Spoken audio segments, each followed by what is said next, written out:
Welcome back to Shadows of Justice, where we uncover the darkest, most unsettling stories that often go unnoticed until it's too late. Before we begin, hit that subscribe button and turn on notifications.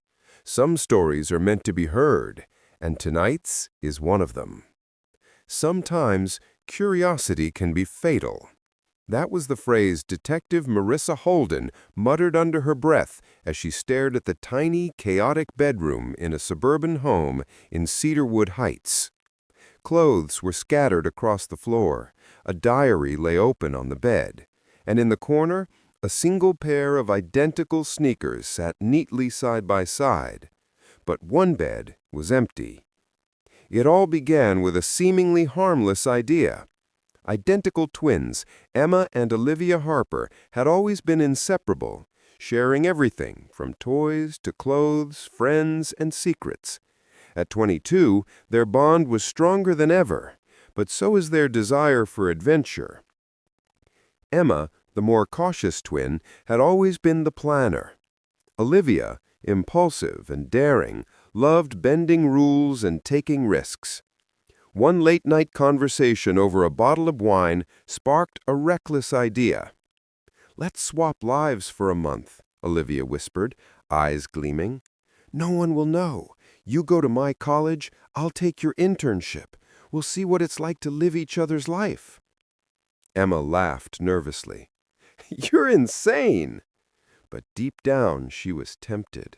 The thought of experiencing life from her sister's perspective, of stepping into her shoes, literally and figuratively, was thrilling. By the next morning, the plan was set. No one outside the twins knew it, not their parents, not their friends, not even the interns at the office where Emma worked. They had perfected their mannerisms, studied each other's schedules, and even practiced each other's handwriting. It was meant to be a harmless experiment, a test of identity and adventure. And at first it worked perfectly. Emma, now living as Olivia, navigated Olivia's college classes, made new friends, and even flirted with a mysterious art student named Julian, who had always caught Olivia's eye.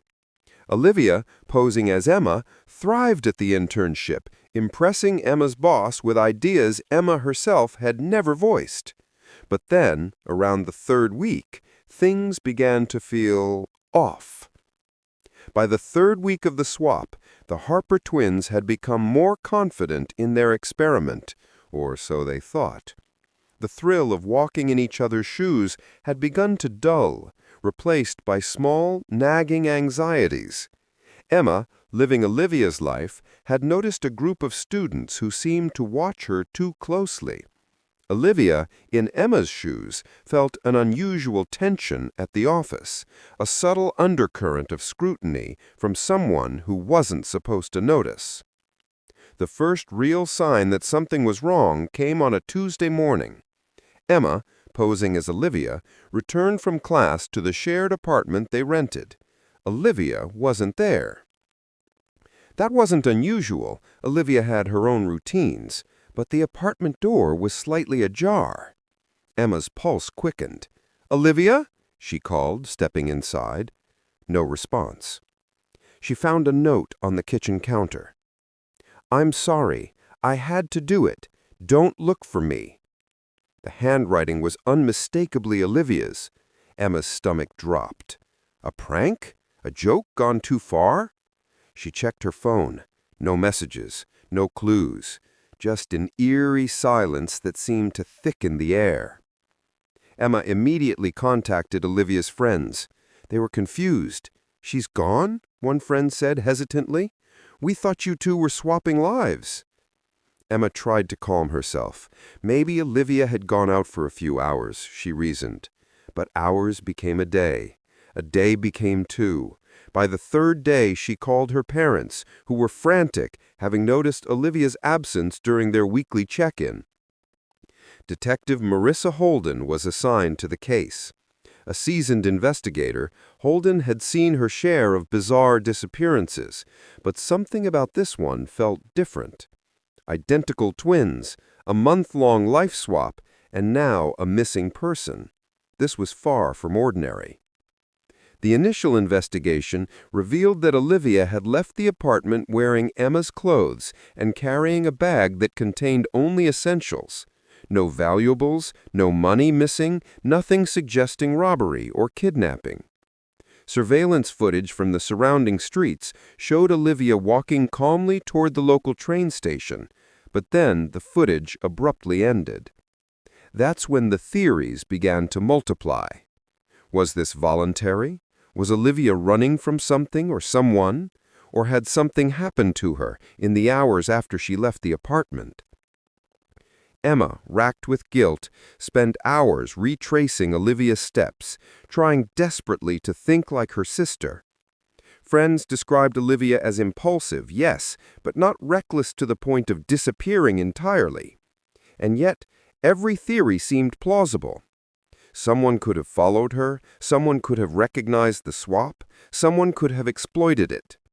The media got wind of the story, painting the twin swap as a bizarre prelude to tragedy. Headlines screamed, "Identical twins game turns deadly. One missing. Life swap experiment ends in disaster." Emma hated the attention. She hated herself. She replayed every detail, every conversation, every interaction, wondering if she had missed the subtle signs that Olivia was in danger. But the real horror began when detectives uncovered that Olivia had been in contact with someone from Emma's life, someone who had never met Olivia before the swap. Texts, emails, brief phone calls, all interactions that Emma herself hadn't had. It was as if Olivia had used Emma's identity to reach out to someone with an agenda. Detective Holden's instincts screamed that this wasn't random. Someone knew about the swap. Someone was watching. Meanwhile, Emma's own life as Olivia was beginning to unravel. Students whispered, classmates stared, and Julian, the mysterious art student, began asking pointed questions about Olivia's strange behavior lately. Emma realized, with sinking dread, that she might be in danger too. By the end of the week, the tension was unbearable. The search parties were exhausted, resources stretched, and social media was flooded with conflicting tips and rumors. But the one truth remained terrifyingly clear. Olivia Harper had vanished without a trace. And the more Emma dug, the more sinister it became. Detective Marissa Holden was methodical by nature, the kind of investigator who trusted evidence over intuition. But even she couldn't shake the feeling that there was more to Olivia Harper's disappearance than met the eye.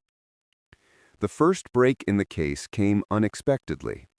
A neighbor reported seeing Olivia, or someone resembling her, enter a small, run-down apartment across town, a place neither Emma nor Olivia had mentioned.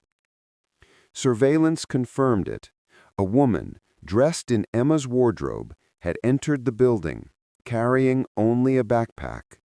That was the last confirmed sighting. Holden brought Emma in for questioning. Sitting across from her at the Cedarwood Heights police station, Emma's face was pale, her hands trembling. She had spent the last week oscillating between hope and despair, retracing every step, questioning every choice. "Emma," Holden said gently, "we need to know everything. Did Olivia have any enemies? Anyone she trusted or didn't?" Emma shook her head.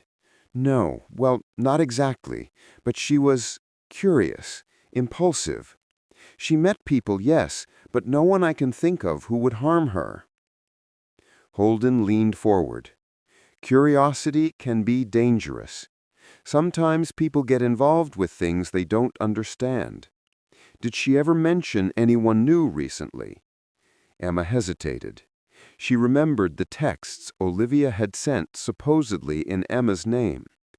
There was one, Julian, a student. He seemed obsessed with her work. But I don't think he's dangerous. He was just intense. Detectives trawled through phone records, social media accounts, and financial transactions. Patterns emerged: small, deliberate purchases, train tickets, hotel stays, packages sent to an anonymous address.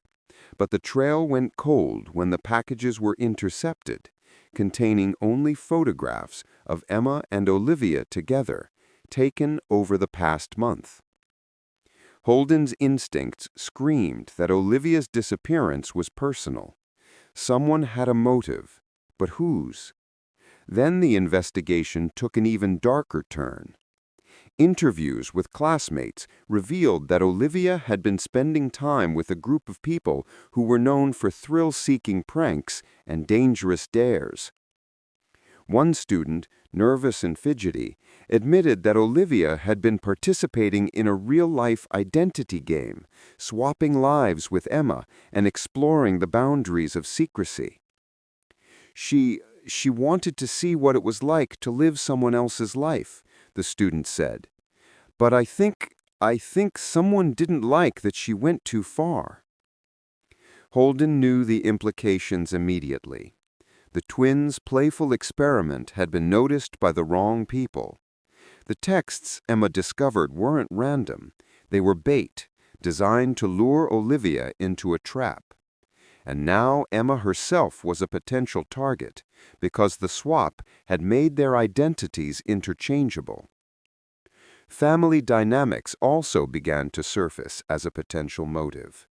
The Harpers were a wealthy, prominent family in Cedarwood Heights. Their parents, though loving, had high expectations, pressuring both twins to excel academically and socially. Was someone jealous of their status? Was this an inside job? A breakthrough arrived when a forensic analysis of Olivia's laptop revealed deleted emails from an unknown account, all sent to Julian, the art student Emma mentioned. The messages were cryptic but chilling. "She can't continue. Too dangerous. You know what must happen." Holden felt a chill. Julian wasn't just obsessed, he was dangerous. And the possibility that Olivia had been manipulated into a situation she couldn't escape grew stronger by the hour. Meanwhile, Emma began receiving anonymous messages on her phone. Photos of Olivia in public places, always blurry, always fleeting. Someone was taunting her, testing boundaries. Detective Holden advised Emma to be cautious, but her curiosity was her own worst enemy. She couldn't stop herself from investigating, retracing her sister's last known steps, and trying to piece together the puzzle Julian and whoever else was involved had created. The month-long experiment, meant as a harmless adventure, had morphed into a nightmare. Emma was living her sister's life, but every step forward seemed to pull her closer to the danger Olivia had already faced. Holden's team expanded the investigation, uncovering rental records, taxi receipts, and witness accounts suggesting Olivia had met someone in a remote part of the city the night she disappeared. But who and why? Holden's gut told her it wasn't just Julian, it was someone else. Someone with access to intimate knowledge of the twins' lives. Emma's life, Olivia's life, their habits, their routines, everything was exploited. And the longer it took to find Olivia, the more dangerous it became. By now, tension in Cedarwood Heights had reached a fever pitch. Social media speculation bordered on hysteria.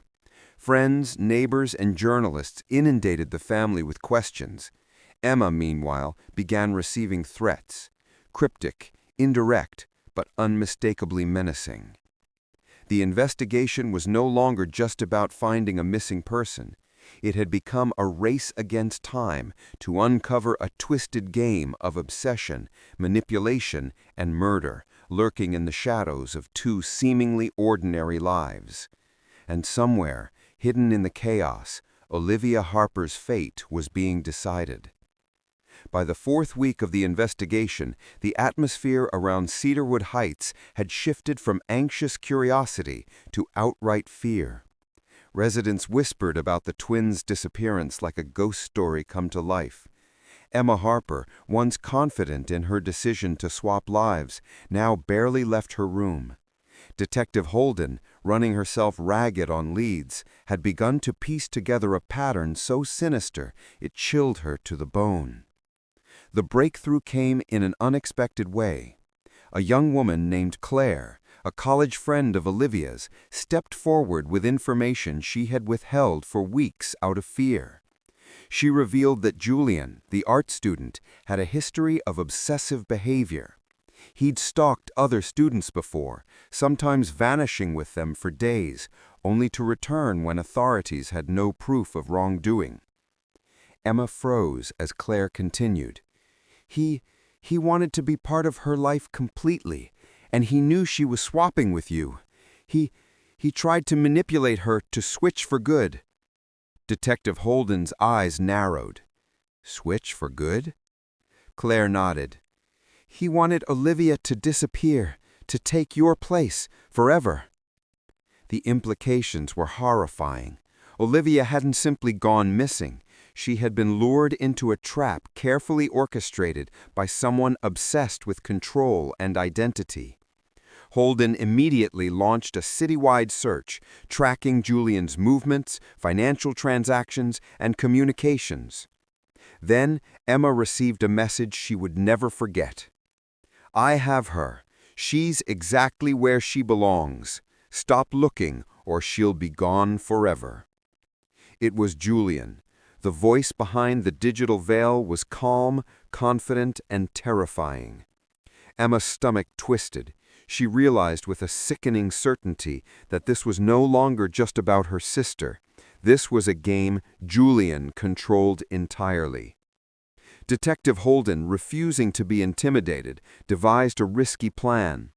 Using the breadcrumbs Julian had left behind, they tracked him to an abandoned warehouse on the outskirts of the city, a place Olivia had once mentioned exploring with friends, but which now became her prison.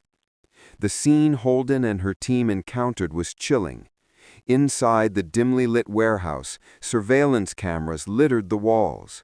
Olivia was there, bound and frightened but alive. Julian, seated casually in a chair, smirked as the detectives entered. "Detective Holden," he said calmly, "you're too late. She's mine now." Holden didn't flinch. Not anymore. A tense standoff ensued, with officers surrounding the room, ready to act. Julian's obsession with control was clear. He had meticulously staged the entire disappearance, exploiting the twins' experiment, manipulating identities, and isolating Olivia to maintain power over her. In the end, it was Emma's courage and intuition that tipped the balance. Recognizing a pattern in Julian's behavior, she distracted him long enough for the SWAT team to storm the room. Olivia collapsed into her sister's arms, trembling but alive. Julian was apprehended, finally restrained by the law he so contemptuously tried to evade. The media described the rescue as a miraculous event, but the Harper family knew better. This had been a near-fatal experiment, a cautionary tale about curiosity, obsession, and the dangers lurking behind seemingly innocent adventures. Emma and Olivia were reunited, but the scars, emotional, psychological, and social, would linger. They promised never to attempt such reckless games again, but the story of their disappearance became a warning across Cedarwood Heights and beyond. Detective Holden, reflecting on the case, summarized it succinctly. Curiosity killed more than just a cat in this case. It nearly destroyed a life. But obsession, unseen, unchecked, is what almost made it permanent. The twins, once inseparable and adventurous, had learned that some boundaries should never be crossed. And in the end, it was justice, vigilance, and a little luck that brought Olivia back from the brink of being lost forever. Emma and Olivia Harper slowly rebuilt their lives, wary but grateful. They spoke openly about the danger of experimentation and the importance of trusting instincts, social support, and law enforcement. Julian faced multiple charges, including kidnapping, harassment, and conspiracy, and was sentenced to life imprisonment without parole. For viewers tuning in, remember, curiosity can be thrilling, but danger often lurks where we least expect it. Identity, obsession, and the thrill of the unknown can be deadly. Stay safe, stay aware, and always think twice before stepping into someone else's shoes. Thank you for watching Shadows of Justice. Stay aware, stay safe, and if you enjoyed this chilling true crime story, don't forget to like, subscribe, and hit the notification bell so you never miss another story of mystery, intrigue, and the dark corners of human behavior.